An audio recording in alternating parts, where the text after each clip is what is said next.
SwayamPrabha. Digital India. Educated India.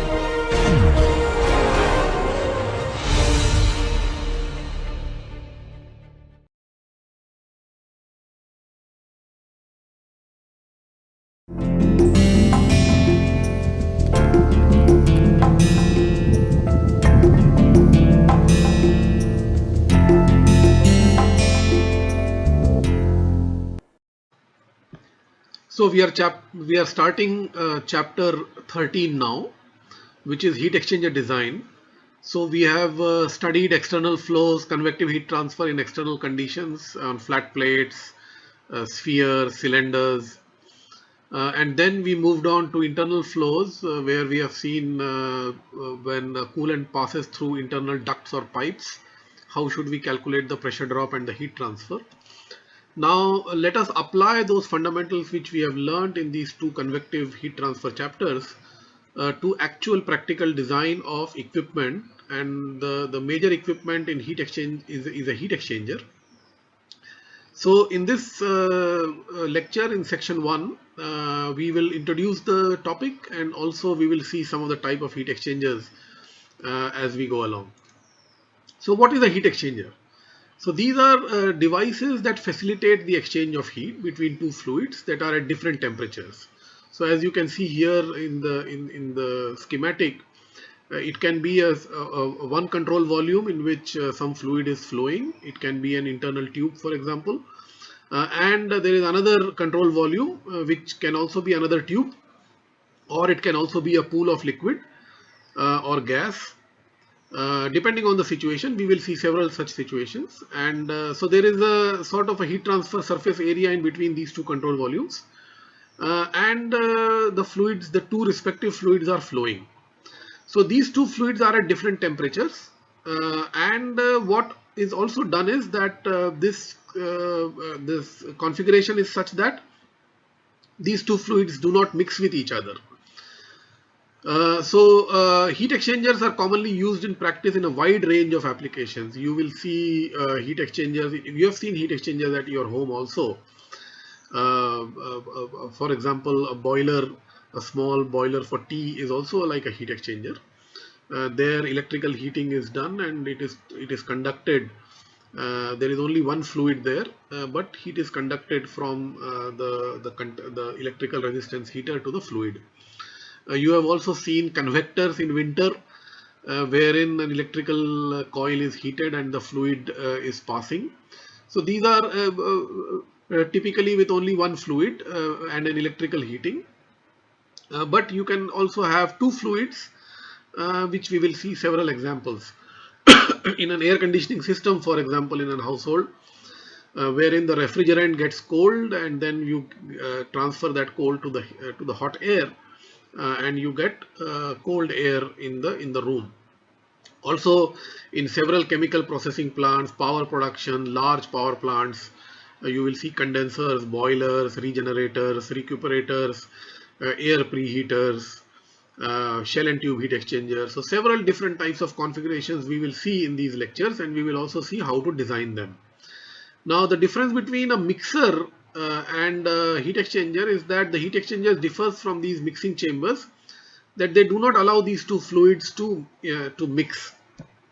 You can also have one hot fluid and another cold fluid mix with each other, and then also you can exchange heat in that process. But typically when we say heat exchangers, we try to differentiate them from mixers.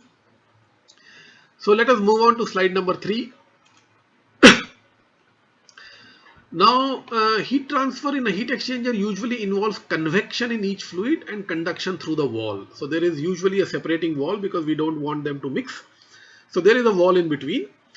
So naturally the hot fluid has to lose the heat to the wall, and then the wall has to transfer that heat to the next fluid which is adjacent in certain geometrical configuration.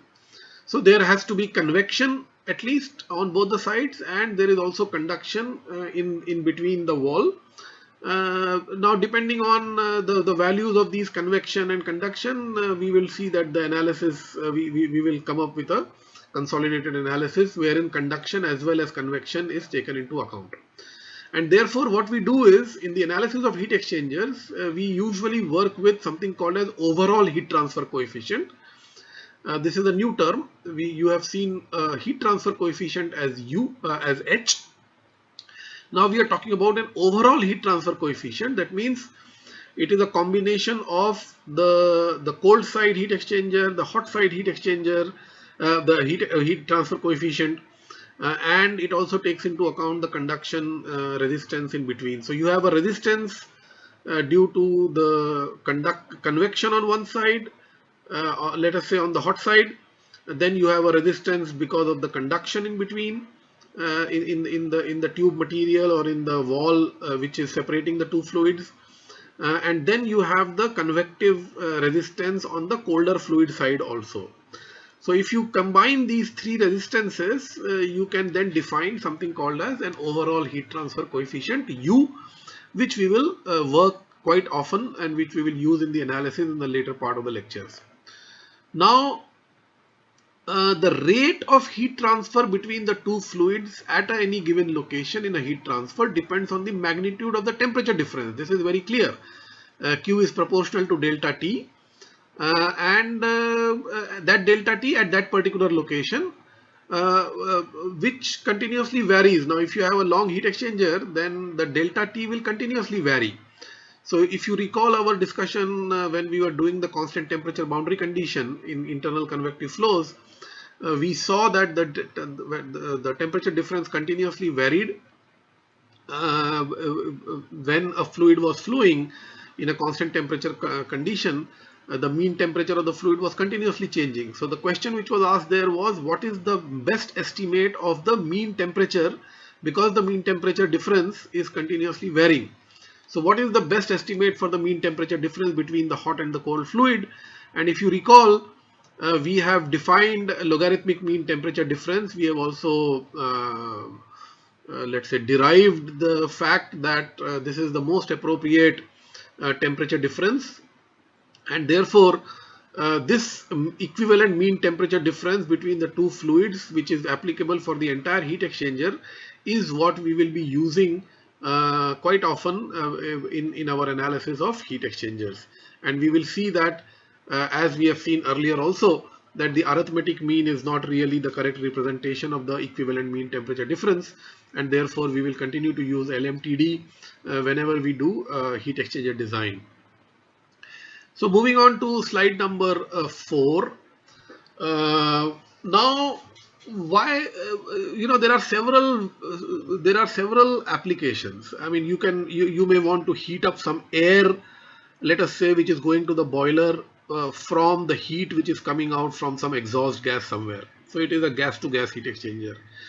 You may like to heat a liquid or a oil which is coming out with the help of steam to reduce its viscosity, for example. You may want some let's say hot water which is coming out from deep inside the earth in geothermal conditions. We want to now heat the air, taking the heat out from the earth and then bringing it up and then heat the air inside a house. So you see that every application we need to design a specific type of heat exchanger. You may also want to condense the steam and make it into water so that it can go back to the boiler in a Rankine cycle, for example. So you see there are several types of let's say potential geometrical arrangements as well as fluids to handle, and therefore different heat exchanger require different types of hardware and different configurations also. Sometimes the space is very limited.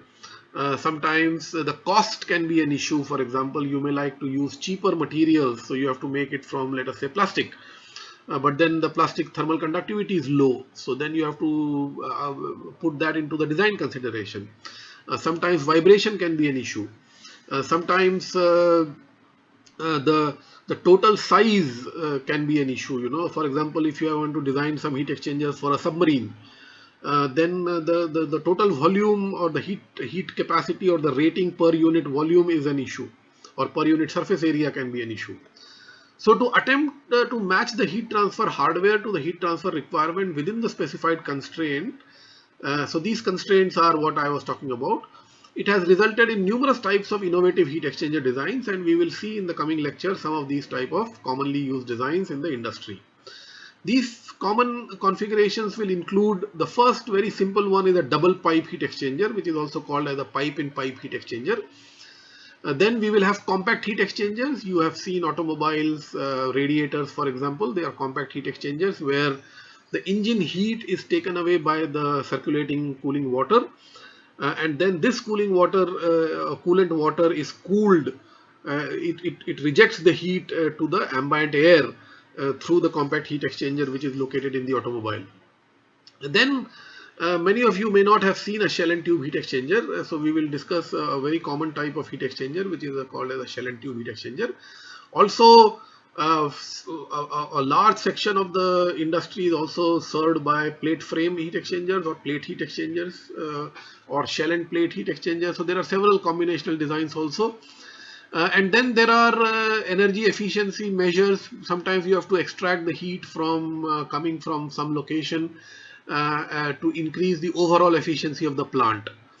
So we can use some regeneration in heat exchangers where you use them, for example, to increase the efficiency of thermal systems. So moving on to slide number 5, we now will introduce you to a very simple type of a heat exchanger, the basic heat exchanger, whose photograph is shown, a simple heat photograph is shown on the right, which is a multi-pass, but let us understand first the single pass. So it is called as a tube in tube or a single double pipe heat exchanger. So you see there is how is the construction? You have a small tube, you have a tube which is let's say enclosed within another tube. So it sort of forms like an annular type of a space wherein the one liquid is flowing in the inside pipe and the other liquid is flowing on the outside pipe. Now immediately you will notice that two types of common configurations are available or are possible. One is which is called as the parallel flow heat exchanger, in which the hot fluid and the cold fluid, they enter from the same side. In this case, the left hand side of the heat exchanger, as you can see in the figure, slide number 5, and both exit on the right hand side.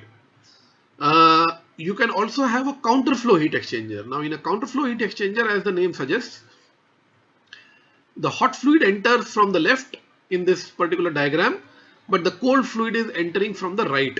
Now what is the implication of this in the as far as the mean temperature is concerned? So you can see the mean temperature also plotted on the top. If you talk about the parallel flow heat exchanger, you can see the hot fluid has the highest temperature in the system, so that is entering from the left, and the cold fluid has the coldest temperature in the system, and that is also entering from the left. And you can see as the fluids pass in a parallel flow heat exchanger, the delta T reduces, okay, and asymptotically speaking, if you have a very long heat exchanger, then the hot fluid will and the cold fluid will tend to reach at the same temperature. So you see this is the type of let's say temperature profile which is generated, and you can immediately appreciate that the delta T between the hot fluid and the cold fluid is continuously changing as the fluid passes through, as both the fluids pass through the parallel flow heat exchanger. Now in a counter current flow or a counter flow, the hot fluid enters from the left, but the cold fluid actually is entering from the right. So you can see that now the temperature profile is quite different than what you have seen in the earlier case of parallel flow. So here the temperature difference nearly remains same, or you can design it in such a way. So we will see how it is designed. That the temperature difference is quite unique, and it is not similar to what is seen in the parallel flow. So that means the applicable temperature differences in both of them are quite different, and we will see from the analysis that which one of them is better as compared to the overall performance. So the idea of course is that the efficiency, we have to define some efficiency figures so that how much let's say length is required to make the hot fluid colder, which is our objective function, for example, or the cold fluid hotter, which can also be an objective function, depending on the type of application. So here you see a multi-pass double pipe arrangement system, and this is a very simple, very basic type of heat exchanger. In this case, only thing is that it is multi-pass. So as you can see, one fluid will continuously pass in a serpentine fashion and it will go out, and the cold fluid or the hot fluid will also pass in the outer tube, and it will also pass through and let's say flow through the heat exchanger. So this is a very simple arrangement. Another interesting thing which we see is that the boundary condition, we have talked about the constant temperature boundary condition and constant heat flux boundary condition. Now as you will notice here, if both the fluids are only going through sensible heating or cooling, that means they are not doing phase change. If it was phase change, naturally one of the fluids will have a straight line, because of the phase change will only occur at constant temperature. So that is not what we are looking at here. In this particular example, both fluids are undergoing sensible heating and cooling, and therefore the boundary condition is convective boundary condition for both the fluids. It is neither constant temperature nor it is constant heat flux. So please keep this in mind. We will discuss it further in subsequent lectures. Here is another let's say nice picture which actually shows the pipe in pipe or a simple double pipe heat exchanger, which is color coded. So you can see cold fluid going in becoming hot and hot fluid going in becoming cold, either in a parallel flow arrangement or in a counter flow arrangement, and the temperature difference naturally, as we have just discussed, is quite different between the first case and the second case. So moving on to slide number 7. What happens in real life? Now, in reality, most large heat exchangers are not purely parallel flow or counter flow or cross flow. They are usually a combination of 2 or all 3 types of heat exchangers. So we will discuss cross flow. What is cross flow? We have just seen parallel flow and counter flow. Now the reason for combination of various types is to maximize the efficiency of the heat exchanger with the restrictions placed on the design. These restrictions can be, as I just said, it can be size. For example, if you have a submarine or a small ship, then you can't have the length of the double pipe heat exchanger to be 25 meters. Now you have to naturally bend the pipe in several turns, and it can be multi-pass or multi-turn in a very small area, and therefore size can be a constraint which can make the design not purely parallel flow or counter flow, but a mixed type of a system. It can also be cost or weight or required efficiency. The types of fluids also can determine what type of heat exchangers you would like to make. The operating pressures, the temperatures, they will all help determine the complexity of a specific heat exchanger. So real life situation is quite different. You may have a small heat exchanger which is purely parallel flow or purely cross flow or counter flow. But in reality, large heat exchangers will be a complex combination of these type of flow systems.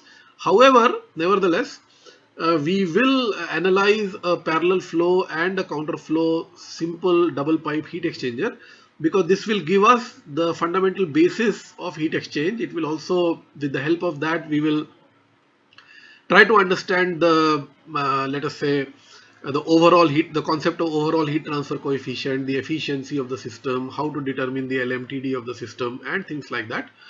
And then when the heat exchanger design is slightly different than the traditional or the conventional let's say parallel flow or a counter flow heat exchanger, then we will see how to do analysis for such type of complex designs also. So moving on to the last slide, I show here a picture of a large industrial double pipe heat exchanger.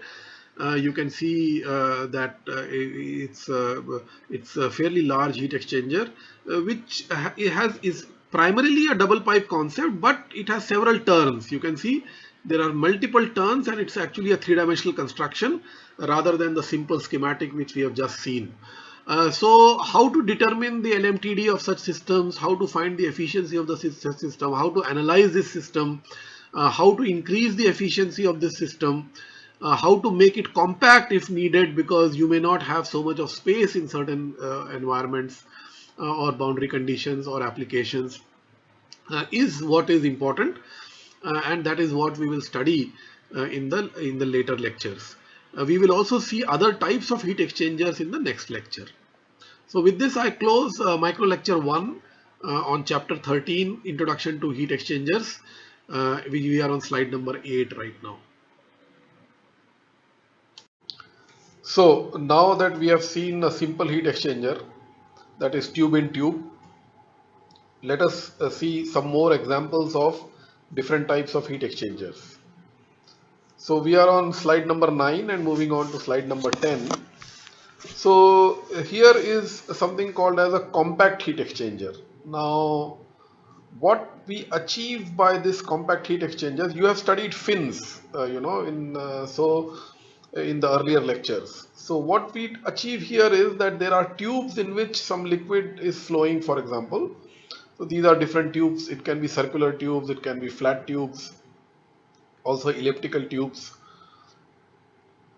And there are these fins or plate fins which are there, which are connected, and through which this matrix is constructed. So what we achieve here is that we get a very large heat transfer surface area per unit volume. As you can appreciate, the heat exchanger will take up some volume, and we want to increase the surface area, because if you remember your formula, Q is equal to HA delta T. So the H also has to be increased, and if possible the A has to be increased, but not at the expense of the volume. So so this is one of the examples which you can see here. It's a compact heat exchanger for an air conditioning system, and which you have commonly seen in a window air conditioner also. There are other types of heat exchangers also which are compact. So how do we define compactness? Typically in a heat exchanger which has something called as area density. So if you are able to achieve something like 700 meters square or more per meter cube of the heat exchanger, then this particular type of heat exchanger is called as a compact heat exchanger. So here you also see some compacting schemes. For example, flat tubes are arranged in a form of a matrix, and there are plate fins which are connecting them. There are also, you can have single tubes in which there are disc type of fins which are attached in a very compact way. Also, the flow can take place in a perpendicular fashion, or it can also turn several times within the compact heat exchanger. We will see some more designs as we go ahead. These are very interesting heat exchangers, because as more and more things become miniaturized, we would like to enhance the available area of the heat exchanger per unit volume. So let us move on to slide number 11. The large surface area in a compact heat exchanger is obtained by attaching closely spaced thin plates or corrugated fins to the wall, separating the two fluids, as we have just seen in the last slide in the figures. These compact heat exchangers are commonly used in gas to gas or gas to liquid or liquid to gas heat exchangers to counteract the low heat transfer coefficient associated with the gas flow with increased surface area. If you remember in the earlier lectures, we have seen that the heat transfer coefficient achieved by air, for example, and gases is typically low. Otherwise, we have to have a very high velocity to get a reasonable Reynolds number. The density is also low. So therefore, the Prandtl number is also of the order of 1. Typically when gases are used, or at least one of the fluid is a gas, then we use a compact heat exchanger. There are several examples of compact heat exchangers. For example, you have seen car radiators which you have seen, they provide up to about 1000 meter square per meter cube, of that order of magnitude. Then in gas turbines, they use ceramic heat exchangers, of course, because the temperatures are pretty high. They can be so compact that they can give about 6000 meter square per meter cube of area. Then the regenerators used in Stirling engines can go all the way up to 15,000 meter square per meter cube. And then one of the very nice examples is human lung, which is like a mass transport capability. When the gases are exchanged, the oxygen and carbon dioxide are exchanged in the alveoli. The network of those sacs in the lung is so high and so dense that you can achieve of the order of 20,000 meter square per meter cube. So these are some of the examples of compact heat exchangers. So moving on to slide number 12, we also see here another class. We have seen parallel flow configuration, we have seen counterflow configuration. In compact heat exchangers, you will usually have a cross flow type of configuration also. So in the two fluids usually move perpendicular to each other. So you can see here these tubes are coming out of the slides. The liquid is flowing inside. It can be a car radiator, for example, or refrigerant flow. Then there are fins which are kept parallel, and the air flows through them. For example, a gas flows through across it. Now in this you can see that every plate gives a common passage, and in between the air passage the fluid is not mixed. Similarly, the water is also flowing, or the liquid is also flowing in the tubes, and that also doesn't get mixed with each other.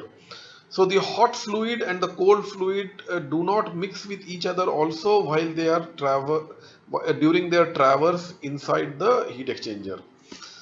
In such type of flow, we call it both fluid unmixed cross flow configuration.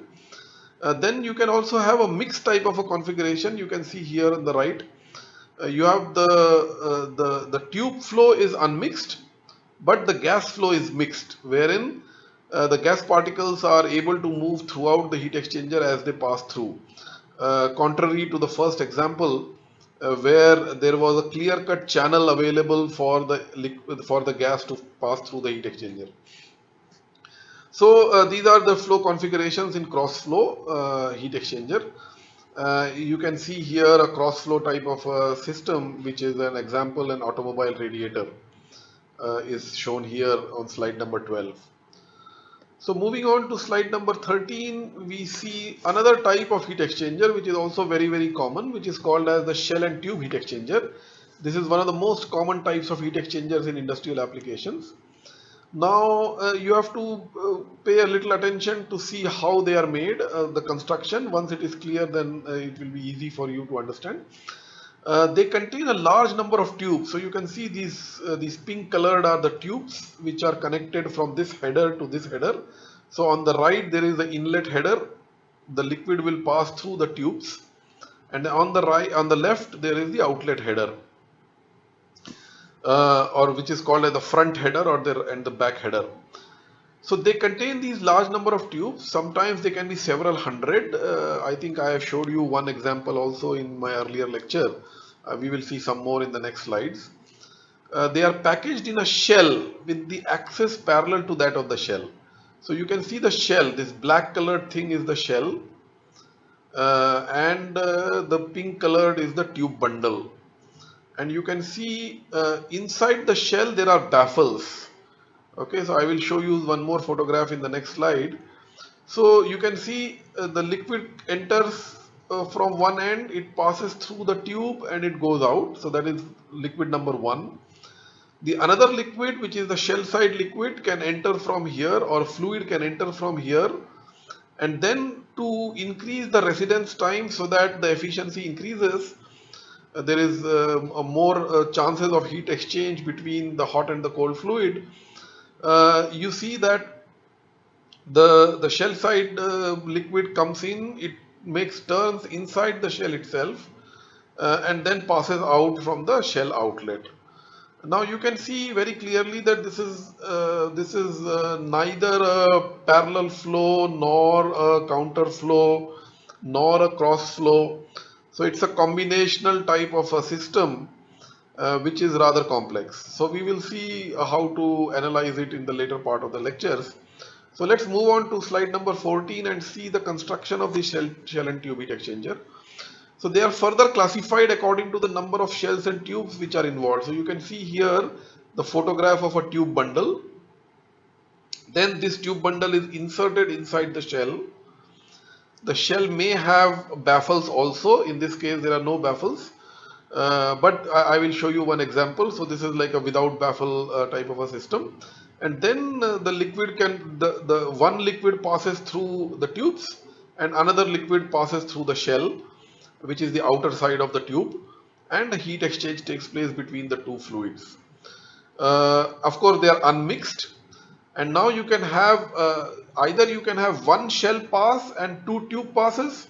So for example, here you can see the one shell pass, that is the shell, the liquid enters in the shell, passes through the heat exchanger once and goes out. And the tube, it passes through from one side and then comes out from the same side. This is like a one shell pass and two tube passes type of a heat exchanger. Then you can have two shell passes and four tube passes, for example. So here you see another design in which the shell liquid comes here. It passes once through the heat exchanger, then again passes through second time in the heat exchanger and comes out. While the tube is making a serpentine, it enters from one side, passes through, again passes through, turns around and goes out from the other side. So several complex designs can be made, and this is just a preliminary designs which I am showing you. But as we move along, I will show you more examples. So let us see slide number 15. Now here the shell and tube heat exchanger, again two configurations are shown. I told you that there can be baffles inside. So you can see here these black parts are the baffles. So you can have a single pass, heat exchanger or a multi-pass heat exchanger. So essentially what we are trying to do is that one method that combines the characteristics of two or more heat exchangers and improves the net performance is to have the two fluids pass each other several times within a single heat exchanger. So in this case, it only passes once, but you can actually make it pass multiple times. So when the heat exchanger fluid passes each other more than once, it is called as a multi-pass heat exchanger. So here you see an example. And if the fluid pass each other only once, the heat exchanger is called as a single pass heat exchanger. So here the photograph can be seen, the single pass configuration and the multi-pass configuration.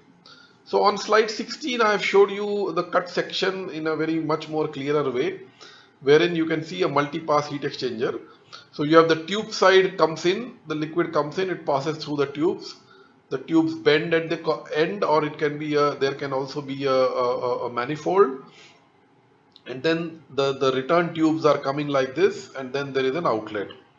Now in the shell side liquid comes in, and now you can see the construction of the baffles. So you can see these semicircular baffles which are kept here.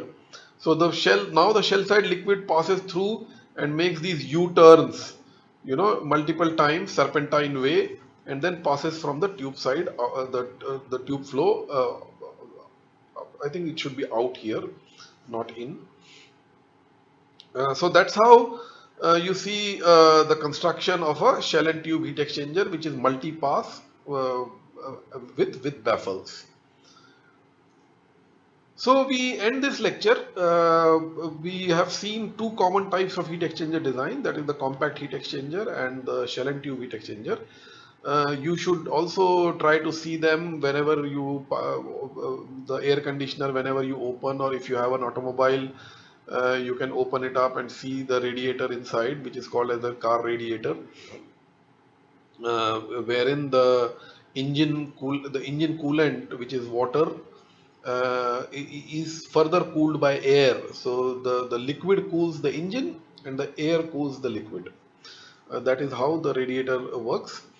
Then when the typically when there is a constraint in volume, for example, you don't have too much space, you want to make it lightweight or compact, then the compact heat exchangers are needed and there are many upcoming applications because many things are becoming more compact, more efficient, lesser space, volume is less, material cost goes down, and things like that, and therefore compact heat exchangers are always under some sort of a development. Shell and tube heat exchangers are of course the classical designs which continue to serve a large portion of the diverse industrial sectors. So in any process industry if you go, you can be very sure that you will find some sort of a shell and tube heat exchanger in that industry. So with this we close this lecture number 1A at slide number 17, in which we have seen two common types of heat exchangers. So let us conclude the introduction section by coming to the last part of this micro lecture of where we are discussing the introduction to heat exchangers and focusing on the type of heat exchangers. We are on slide number 18, moving on to 19. So another type of interesting heat exchanger which you see here is called as the regenerative heat exchanger. This is slide 19. What it involves is, why is it called as regenerative? Because it involves the alternate passage of hot and cold fluid streams through the same flow area. So as you can see here, there is a sort of, so you can imagine, for example, if you take large stones or ceramic, let's say cubes, you allow some hot air to pass through these cubes. Let us say this hot air can be flue gases or some industrial waste heat which is coming from some process. You heat these stones. Now these stones have, let us say the ceramic material has a very large rho into Cp, so their thermal mass is pretty high, so they can really store heat for a very long time. Because their rho Cp is very high, the density is also high and specific heat is also very high. So if you allow that, then these stones will get heated up and they will sort of store their energy. And now imagine after you have switched off the hot fluid passing through these stones or over these stones, you can then pass some cold air. So now this cold air will actually extract heat from these stones. So this is called as regeneration. So that means the hot and the fluid streams, they pass through the same flow area or the same material alternately. Now you can imagine a nice configuration wherein this particular material which stores this heat is actually slowly rotating. This is called as a dynamic type regenerator, which involves a rotating drum and continuous flow of the hot and cold through the different portions of the drum, so that any portion of the drum passes periodically through the hot stream storing heat and then through the cold stream rejecting heat. So rather than alternating the flow, you can actually rotate in a cyclic way, in a slowly, this particular heat transfer medium. And as you can see here, the hot side is getting hot side heats up this material, and then the drum rotates, and when this hot let's say material rotates and comes in contact with the cold air on the other side, you will see that it will exchange heat with the other side, and through this, in this fashion, heat is getting transferred. So here you see one large installation of a regenerative air preheater. So you can see the person, the size of the person, which is of the order of 2 meters or 1.7 meters, is also shown here. So you can see it's a fairly large heat exchanger. And the central core has this, let us say, ceramic type material which has a very high density and specific heat. And this core rotates. There is a motor here. You can see the two men working with the motor. Now the schematic on the right shows the operation. The central core is getting, let's say, rotating. The hot air comes. This is the red stream. It heats up this material and it becomes cold and passes through. And from the other side, colder air is coming, and since this material is getting completely rotated, it captures heat at one end and brings it down where the cold air is flowing. And in this fashion, slowly you can rotate this at an optimized speed so that the residence times are enough for the heat exchange to take place. And in this way, this regenerative air preheaters will work. So this is another type. We have seen compact heat exchangers. We have seen the simple tube-in-tube heat exchanger. Then we have also seen the shell and tube heat exchanger. Now here we are seeing a regenerative heat exchanger on slide number 20. Moving on, another class of a very large class of heat exchangers belong to phase change duty. Now phase change, as you know, involves either condensation or it involves boiling. For example, one of the fluids is cooled and condenses as it flows through the heat exchanger. So it can be a shell and tube heat exchanger also. But please mind, now one of the fluids, there is a phase change process. That means you recall the temperature variation of a tube-in-tube heat exchanger, in which both the fluids were having sensible heating and cooling respectively. And both the temperatures, the hot temperature and the cold temperature, both were changing as it passes through, let us say, a parallel flow pipe-in-pipe heat exchanger, if you recall. Then both the temperatures were changing. But in this case, what is happening is that you have one of the fluids, which is high temperature, is actually condensing. So for example, this can be steam at a certain pressure, which condenses. And because it condenses, the average mean temperature of the entire system remains more or less constant, and this can be treated as a constant temperature boundary condition, in fact. And therefore, this is the condensing fluid. But the other fluid, let us say, which can be seawater or river water, which is used to cool down a power plant in a Rankine cycle. So this water, of course, enters cold, and then as it passes through the condenser, it picks up the latent heat Q dot, which is coming from the condensing steam, and it gets slowly heated up as it passes. And we have seen that the mean temperature, actually the mean temperature difference between the cold and the hot fluid will continuously change, and therefore we have to use the logarithmic mean temperature difference to rightfully, correctly represent this changing mean temperature difference between the hot and the cold fluids. Now, if you have a boiler, in the boiler, what will happen is that the boiling fluid is at the lower temperature, and you have a hot fluid which allows it to boil. It can be air, for example, it can be hot air or flue gases. You can see when the water boils in a boiler, the temperature remains constant. It operates at a certain pressure. This steam water drum, it is maintained at a certain pressure which is required by the turbine, for example, or any industrial process. And the hot fluid, which can be flue gases, which can be hot air, it of course will cool down as it passes through the boiler tubes, giving the heat or the enthalpy to the boiling water.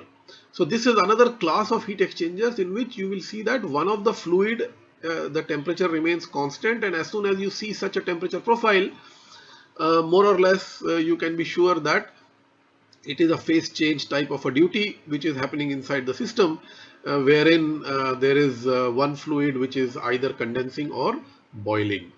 So let us move on to slide number 22. So these industrial boilers, they can be of two types, and both the types you should know. What are the two types? So the first one are called as fire tube boilers. They were the early boilers. For example, if you remember the steam engine, it used to work in like a fire tube boiler. The front portion of the engine was in fact a fire tube boiler. So this is the most common type of boiler in small and medium sized industrial installations. Even today you will see several. I will show you one example in the next slide, that is slide number 23. They are often produced as packaged units. It means that you can buy a packaged boiler from a company which is a supplier of the boiler.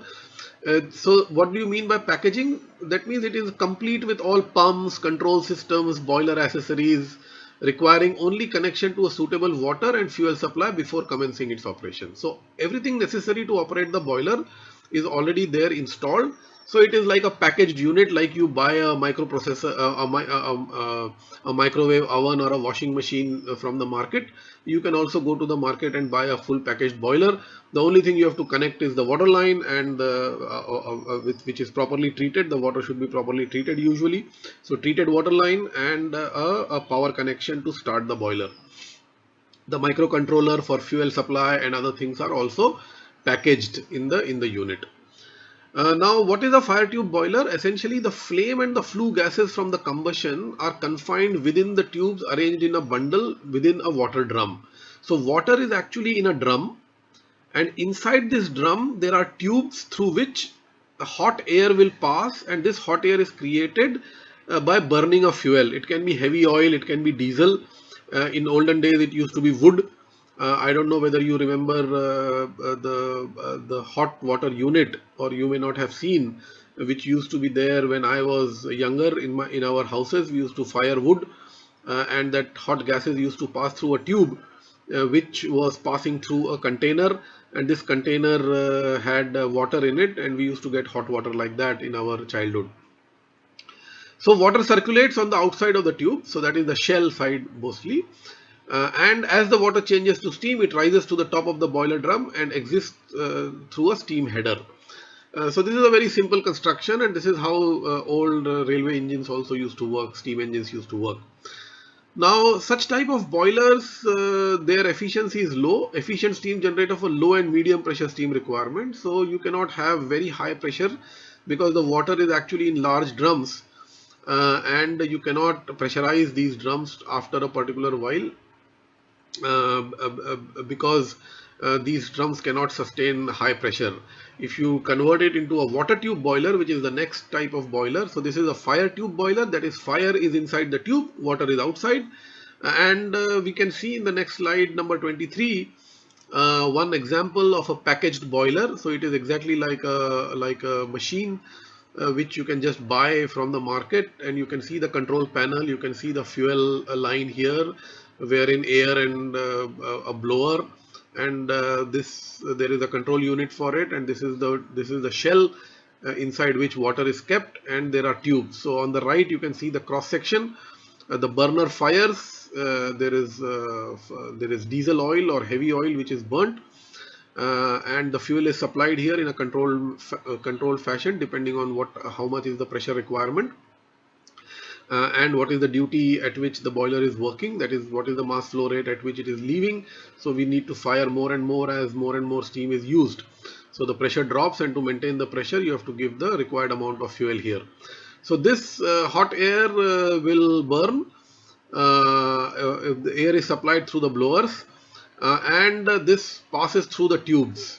The hot air passes through the tubes and goes to the exhaust or the chimney, and this goes out in the atmosphere. And this drum has water in it, and you can see all the accessories, the pressure gauges, the temperature gauges, the safety valves, the mountings, and the accessories of the boiler, which are connected to this drum. And then there is of course a main steam outlet valve through which steam can go to the required duty. So this is a fire tube boiler. Now moving on to slide number 24, you will see the modern high pressure boilers, which are typically water tube boilers.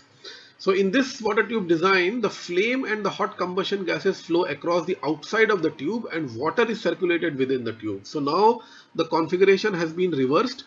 Water is inside the tubes, and the flue gases and the combustion material is outside. The high temperature, high enthalpy air is flowing outside, and the tubes are the water is inside the tubes, and everything else, the hot gases are outside.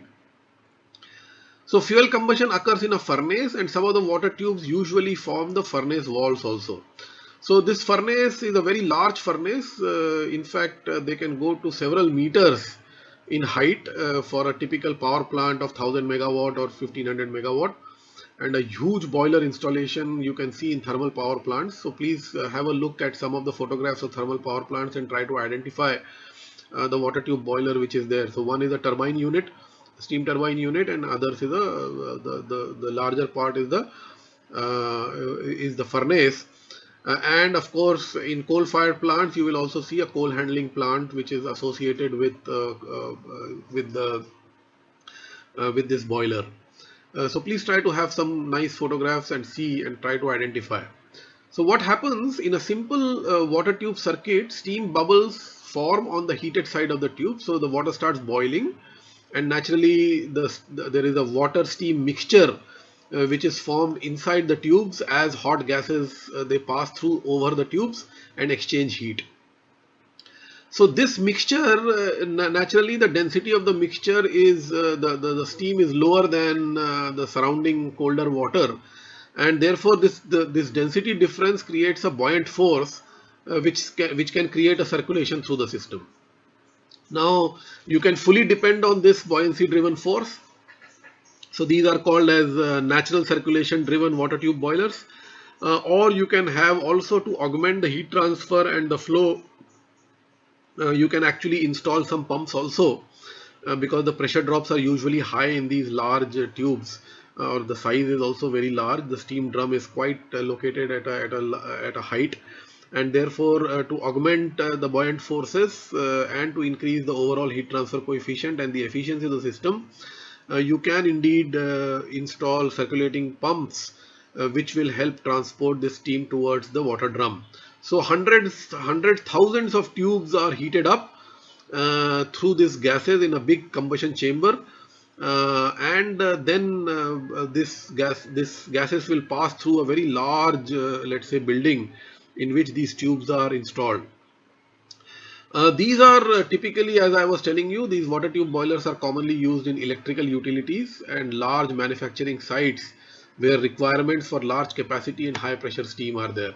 So you can actually see that water tube boilers are the main horses for all thermal power plants which we see in operation.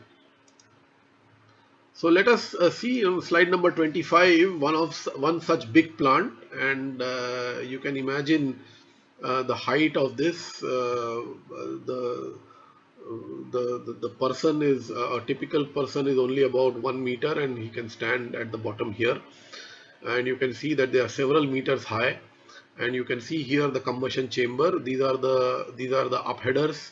The walls of the combustion chamber are made up of this pressurized pipes, and then there are several other pipes. After the hot air passes through the furnace, it also passes through these water tubes, further water tubes which connect the water drum with the steam drum. So the water drum is at the bottom, the steam drum is at the top, and then as the density difference creeps in because of the formation of the bubbles, the bubbly flow will start inside these tubes and they will go up. And here there is, by gravity separation, the steam is on the top, and then from here the steam can be taken out. And then naturally after this there are chimneys, and for treatment of flue gases we need desulfurization and things like that. Also some electrostatic precipitators may be there to remove the ash from these ash hoopers at the bottom. And then eventually it will go to the chimney and to the atmosphere after it has considerably cooled down and all the enthalpy has been taken away, and it is also cleaned so that it can be released in the atmosphere. So this is a typical boiler, and you can see that it's a very large heat exchanger which requires not only the understanding of single phase flow, which we have studied, but also boiling heat transfer. So we will be studying boiling heat transfer later on, but in this particular case also you will see that enormous amount of heat exchangers are required, and naturally this steam will go to a turbine. The turbine will have a condenser wherein again a phase change system or a heat exchanger, shell and tube type heat exchanger will be required, wherein the condensing steam will be formed.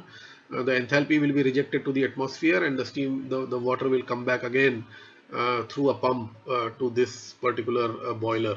So this is how a typical Rankine cycle will work.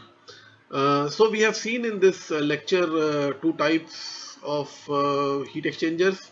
Another third type which is also very important is what is called as the plate or frame type, plate frame heat exchanger or plate heat exchangers. They consist of series of plates, you can see, which have corrugated flow passages.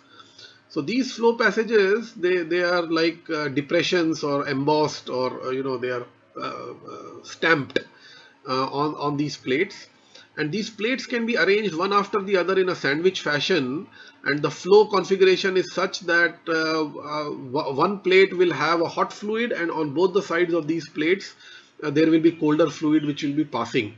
Naturally, you need to seal them very properly. You need to make sure that there are no leakages in such type of flow passages, and you can really create very high compact systems. You can see here the stacks, and these stacks are a little staggered here just to show you, and at the end they are arranged in a fashion which after the fitting they will all become close by, and they will be like this, as it is shown in this schematic. So the hot and cold fluids flow in alternate passages, as I was telling you, and that each cold fluid stream is surrounded by two hot fluid streams, resulting in very effective heat transfer. So this type of heat exchangers are very well suited. They are very compact. They can have really very high heat transfer area per unit volume, and they are typically well suited for liquid to liquid type of duty, which is often required in chemical, let's say, processing industry. So several types of heat exchangers we have seen in this lecture series. They are needed, as we have discussed, they are needed to cater different applications. So starting from tube in tube, simple type of heat exchangers, to compact heat exchangers, to shell and tube heat exchangers, to regenerative systems, to phase change duties, and then liquid heat exchangers. We have just seen the plate heat exchanger. So every design has some specific advantage, and also there are limitations. Sometimes there are limitations of space, sometimes there are limitations of let's say operating pressure, sometimes there are limitations of leakages and fouling, which can also take place. We will study about it later on. Then there are also other types of limitations which can come. How much pressure you can operate, at what temperatures you can operate, what type of fluids can be handled, what type of let's say sealing or gasket arrangement which is there, or which is possible with a certain fluids. You cannot have certain types of gaskets, for example. So several limitations are there, and therefore we need different types of heat exchanger systems. And the principles of heat transfer are needed for achieving efficient design. So whatever we have learned in the course of our study in the heat transfer coefficient, the Nusselt number for internal flows, external flows, phase change, boiling, all the mechanisms should be understood, and then good correlations and design equations can be formulated by which we can have efficient heat exchanger design. So with this I close this lecture. This is the end of micro lecture 1B at slide number 27.